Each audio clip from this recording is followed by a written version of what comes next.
Alright guys, here we go. Wait, there we go. We are live, and I'm about to do some of my figurative works, some crowds.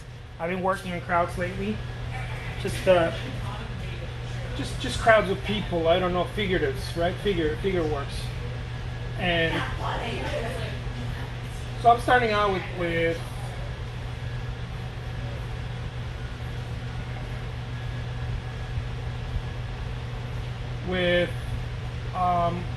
charcoal, or this is compressed charcoal.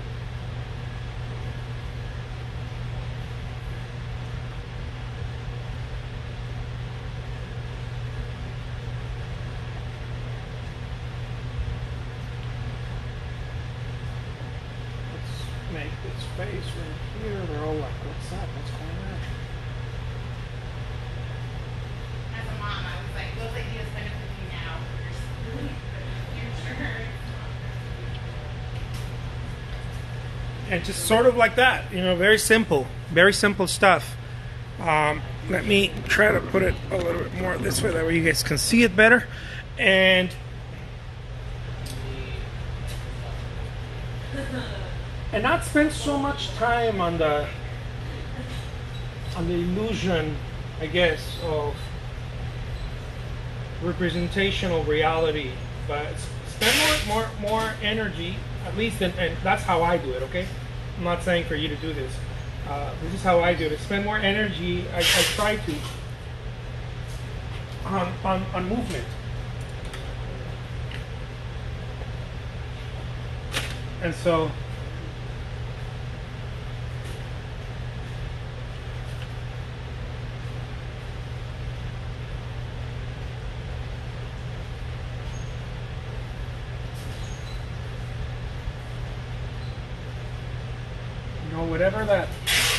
whatever the movement. This is printing paper, actually. Okay, so I'm using all paper in case people ask me, because a lot of people are very concerned, and I understand about the paper, and they're like, oh my God, is that acid free? Look, guys, all manufacturers make acid free paper today. Like, you're not gonna find not acid free paper, and so there's a lot of people that are concerned with that, and they're like, oh, is it gonna last? I really don't care if it's gonna last. It's going to outlive me and you, probably, who's watching this. I'm not worried about, is it going to last thousands of years? That's not what I care about. It's another way of procrastinating and looking for the perfect material. Okay? There's no such thing as that, guys. If the work becomes famous enough, then let it be the museum's job to worry about that, to preserve it. Yeah, don't make it your job to preserve something, guys. Make it the museum's job to preserve it. Don't do jobs that are not yours as an artist. Just create the work. Your job is to create the work.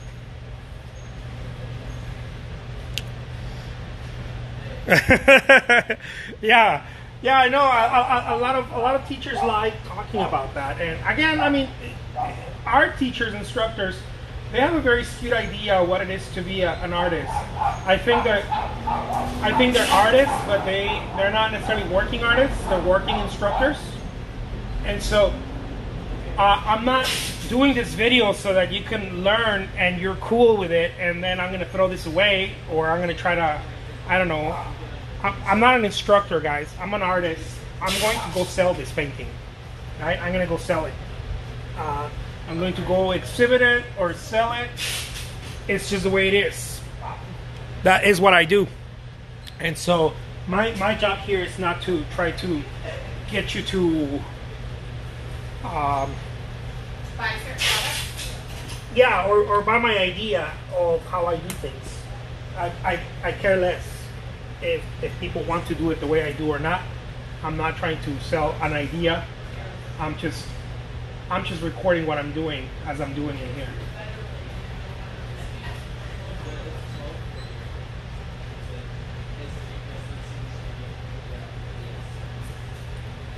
And that's it. And so I'm done with this, baby. This is a 26 by 40. You guys are gonna see me do a couple before I I have to go buy some canvases in a little bit. I have to do some large commissions, and I have to buy some large canvases. Oh man, I completely ate that, so I'm gonna have to cut that. This is why I use painter's tape, and I still, I can still ruin a piece of paper every now and then if I'm pulling it too fast. There you go. There it is. 26 by 40. Black and white. And the way I work, in case you haven't seen, is I do one after another one. I don't like the bullshit of sitting there and looking at it and contemplating. I've done that enough in my life. It is a dream killer. Okay? If you do it enough, ideas will come to you. I don't sit there and start thinking about what ideas I have, or take my time, or any of that bullshit. It doesn't help me. It doesn't work for me. It might work for someone who's watching. Cool, keep doing it, but it doesn't work for me. My goal is to kick Picasso's ass. That's my goal in terms of amount of work created. Fame, I don't know if I can ever pull that off. I think I'm late to that game, but I can certainly kick his ass when it comes to creating artwork.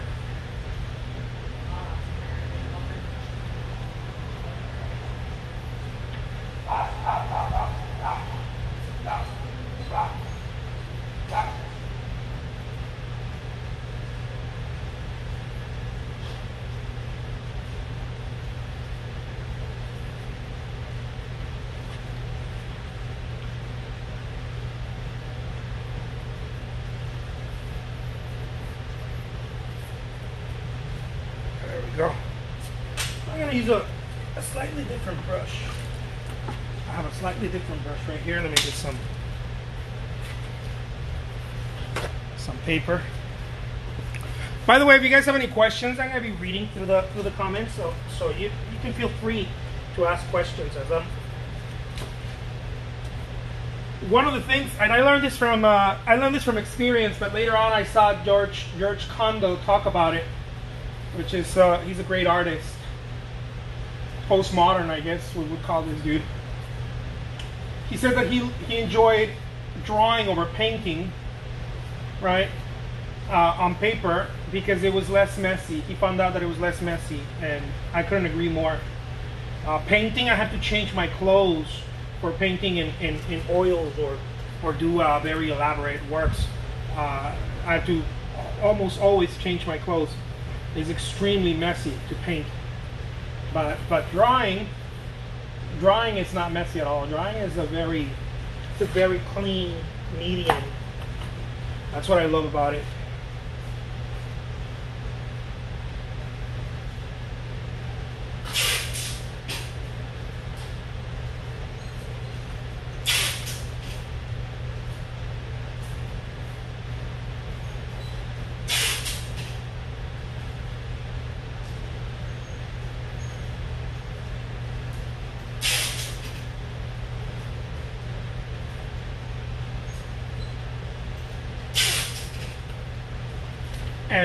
And also what I love about drawing is that, or drawing with a paintbrush, whatever it is that it allows you also to discover new worlds very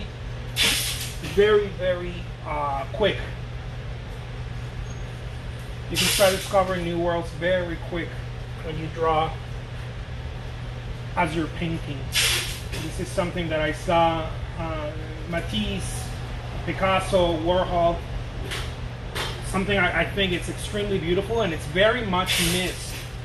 There's a painter, there's an artist, I don't know if he's considered a painter or not, but there's definitely an artist who I admire a lot, and most people would think that his work is not, I mean, because I've read what people talk about when they see his work. The dude's name is, I don't know his name, but they call him Mr. Doodle. Mr. Doodle, and he's sort of like a friendlier type of his work, right? Not him, but the work is almost like kind of quirky, I don't know, type of Keith Haring. And what I love about his work is that it's extremely unapologetic. The work is created from a from a very pure. I like seeing how pure the artists are. I like seeing the purity of the artist, not from purest point of view, like, oh, did he grind the paint? Not from that perspective, but from how effortlessly they create artwork. I love seeing that. And that cat can create artwork so effortlessly. There's another cat in China also that he's like amazing. His work is all over the world. I saw a documentary by him. He's created more works than any other artist, and I love that. I love seeing that because there's a purity in the way that they create work. It's very pure. It's not bullshit. You know, it's not like. It's not just the speed, but it's the purity in which they create it. It's so simple. It reminds me of the old masters.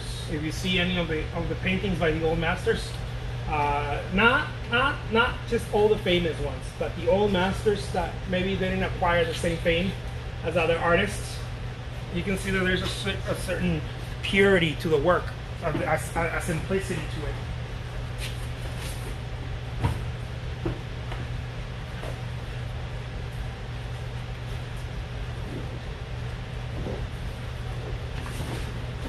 That when they created work, they weren't sitting there and pondering and over-analyzing their creations. They were just sort of accepting it and moving on, accepting and moving on.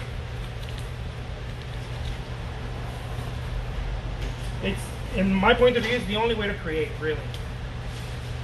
As a child, children don't sit there and I'm like, oh my God, did I do something wrong?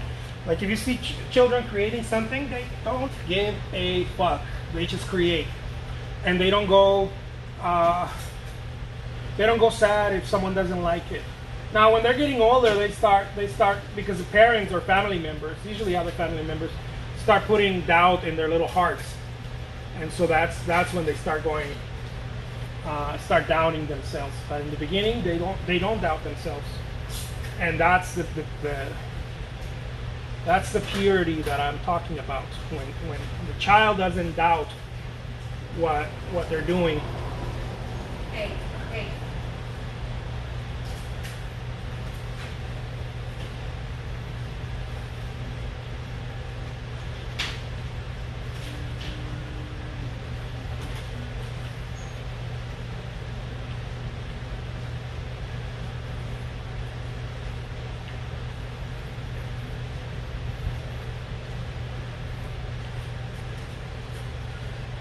You know, the children doesn't doubt what they're doing something great, I think.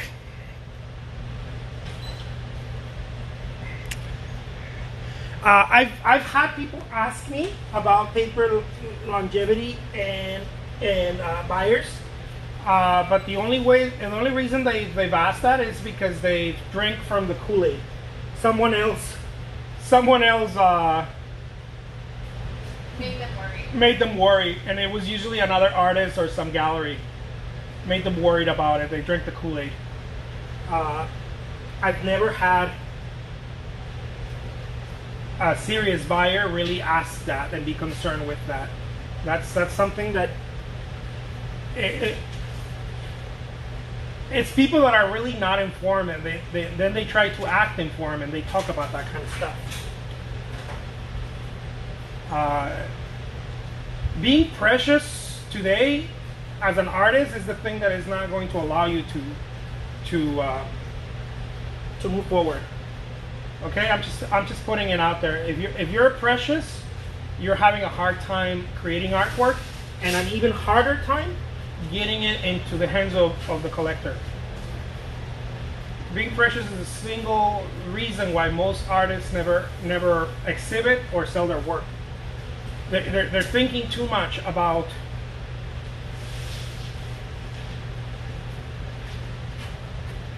everything, and professional artists don't escape from that affliction. Professional artists also go into that. I've seen them. I've done it myself. and you have to get out of it as quickly as possible, because people don't buy your work because of it's not a buying point that you use hog hair brushes or super expensive materials, or it's not a buying point.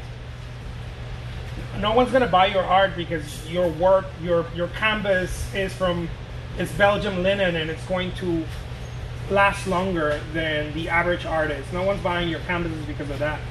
They're buying you. They're buying your point of view. People love points of views. We're a fan of them. This is why we read novels. This is why we watch movies. It's the same movie, right? Something's good and then something bad happens. It's the same story, but it's a different point of view, right? It's the same story. Everything's fine, and then something goes horrifically wrong, and they have to the protagonist has to turn into a hero, right, in order to transcend their bullshit life, right? Guilty, says Rachel.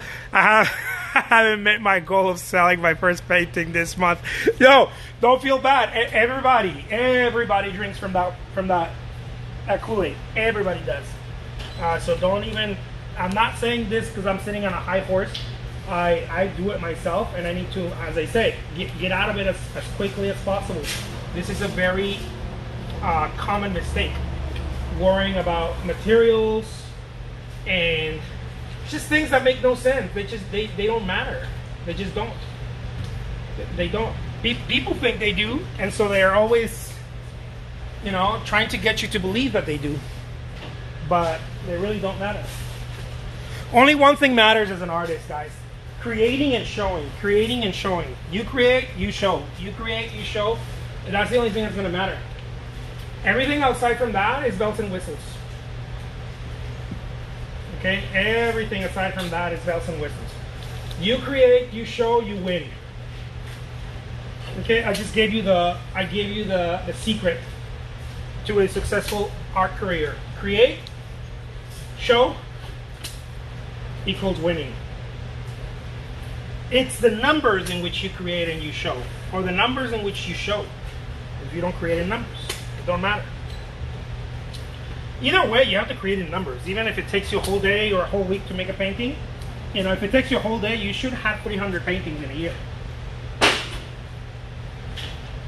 If you don't have 300 paintings in a year, you're not doing it right. You should have 300 paintings in a year if you create.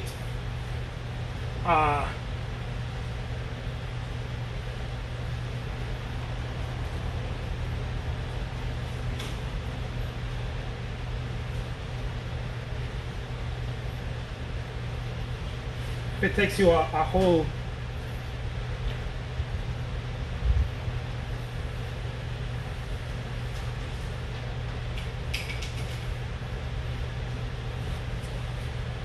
If it takes you a whole, I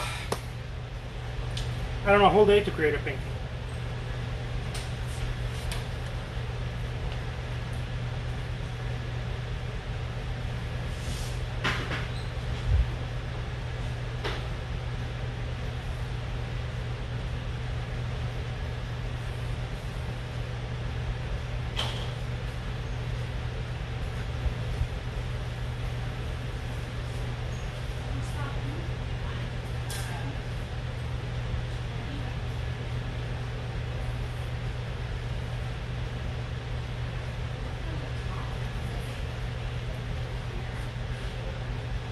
I would say.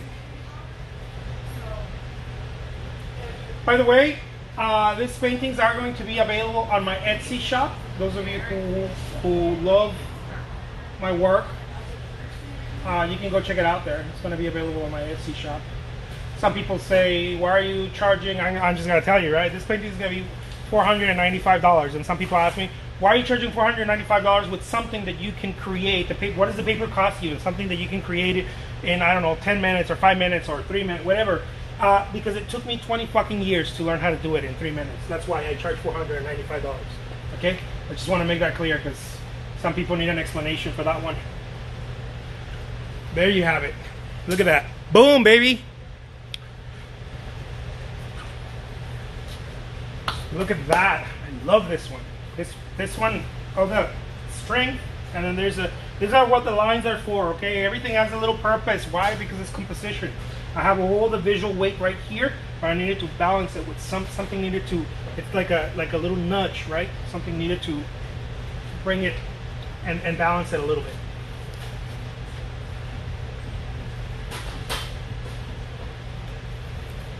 I love these paintings. If I had something that I would love to do all day, it's this. It's the minimalism in large format. Large format minimalism is my ultimate goal as an artist. I do get to do it. I just don't do it that often because I have to do commissions and oil paintings and other stuff. But large format minimalism is, to me, it's sacred art.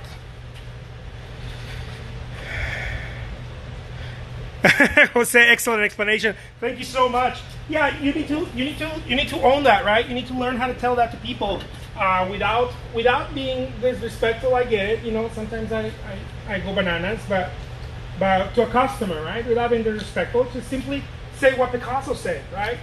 If you've been painting for 3 years or 5 years, you know, if you've been painting for 1 year, you can use that. You can say, you know what? It took me a long time. It took me a year to learn how to do this. You know, how many people out there are charging? Nobody gets upset with a doctor that, you know, oh please doctor, take I don't know, patch me up. I'm bleeding, right? Patch me up, and they patch you up in 30 minutes. Nobody goes and cries to the doctor and says, oh my God, this was only 30 minutes. Why is it $30,000?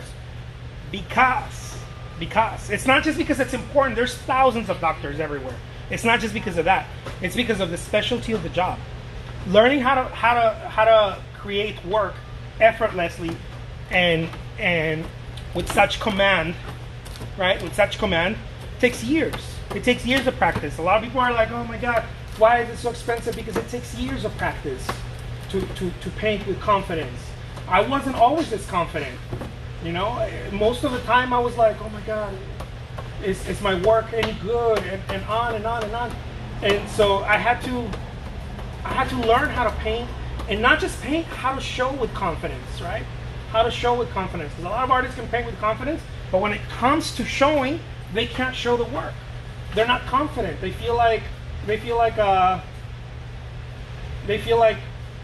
they're cheating someone, right? Like, oh my God, no, I can't show it.